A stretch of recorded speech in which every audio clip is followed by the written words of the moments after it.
plague means my niece to take the death of her brother thus? I'm sure care's an enemy to life. By my troth, Sir Toby, you must come in earlier o' nights. Your cousin, my lady, takes great exceptions to your ill hours. Well, let her accept before accepted. Aye, but you must confine yourself within the modest limits of order. Confine? I'll confine myself no finer than I am.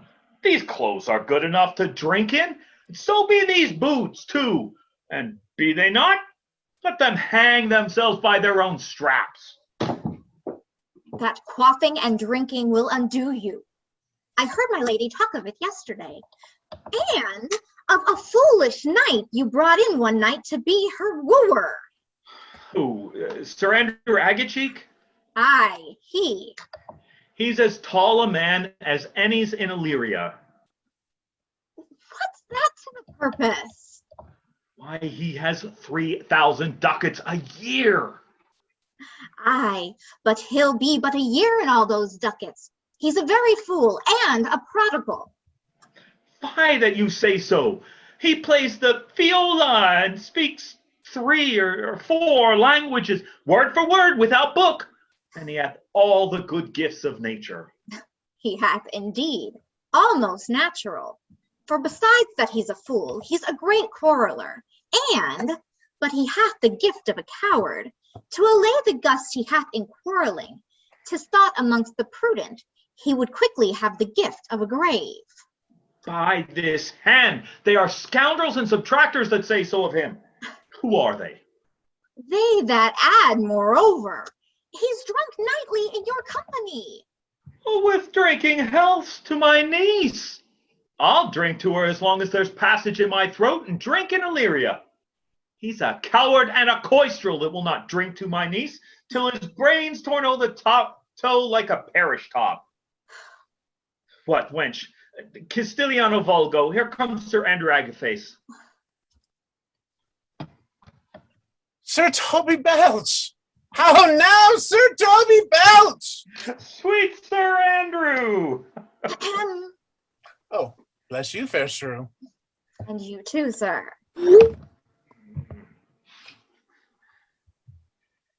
What's that?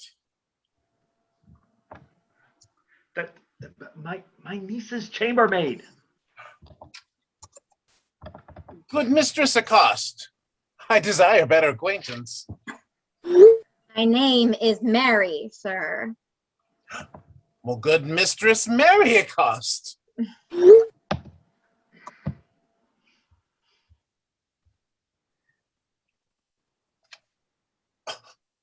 By my troth, I would not undertake her in this company.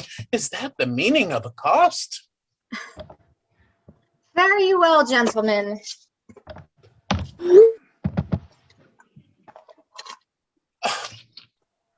And you part so, mistress, I might never draw a sword again.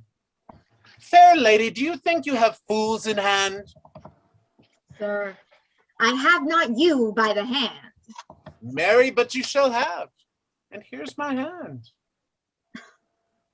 Now, sir, thought is free.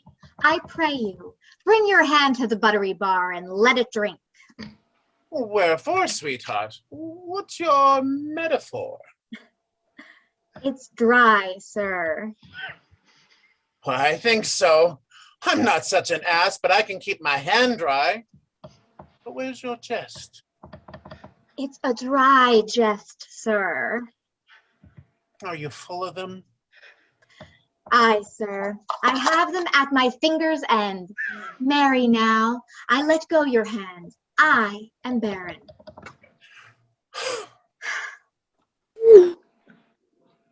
Oh, knight, thou lackest a cup of canary. When did I see thee so put down? Never in your life, I think.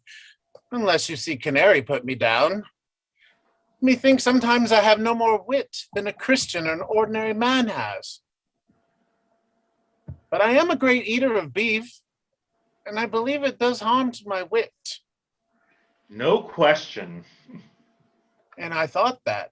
I'd forswear it. I'll ride home tomorrow, Sir Toby. Pourquoi, my dear knight? What is pourquoi? Do or not do? I would have bestowed that time in the tongues that I have been fencing, dancing, and bear baiting. Oh, had I but followed the arts. Then hadst thou had an excellent head of hair. Why? Would that have mended my hair? Past question, for thou seest it will not curl by nature. But it becomes me well enough, does not? Excellent. It hangs like flax on a distaff, and I hope to see a housewife take thee between her legs and spin it off. Faith, I'll home tomorrow, Sir Toby. Your niece will not be seen, or if she be, it's 4-1 she'll none of me. The Count himself here hard by woo, sir. She'll none of the Count. She'll not match above her degree, neither in estate, years, nor wit. I have heard her swear it. Tut, there's life in it, man. Oh, I'll stay a month longer. I am a fellow of the strangest mind in the world. I delight in masks and revels, sometimes all together. Art thou good at these kickshaws, knight? As any man in Illyria, whatever so he may be. Under the degree of my betters, and yet I will not compare with an old man. What is thy excellent in a galliard, knight? Faith, I can cut a caper. I can cut the mutton to it. And I think I have the back trick simply as strong as any man in Illyria. Wherefore are these things hid? Wherefore have these gifts a curtain before them? Are they like to take dust like Mistress Mall's picture? Why dost thou not go to church in a galliard and come home in a coranto? My very walk should be a jig. I would not so much as make water but in a syncopace. What dost thou mean? Is it a world to hide virtues in?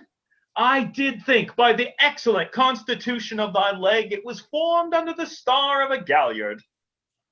Oh, I too strong, but it is indifferent. Well, in a flame-colored stock.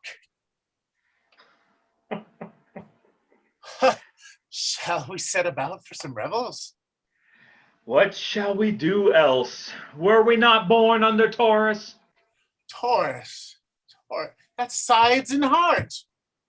No, sir. It's legs and thighs. Let me see the caper. Oh, all right. Oh, oh, oh.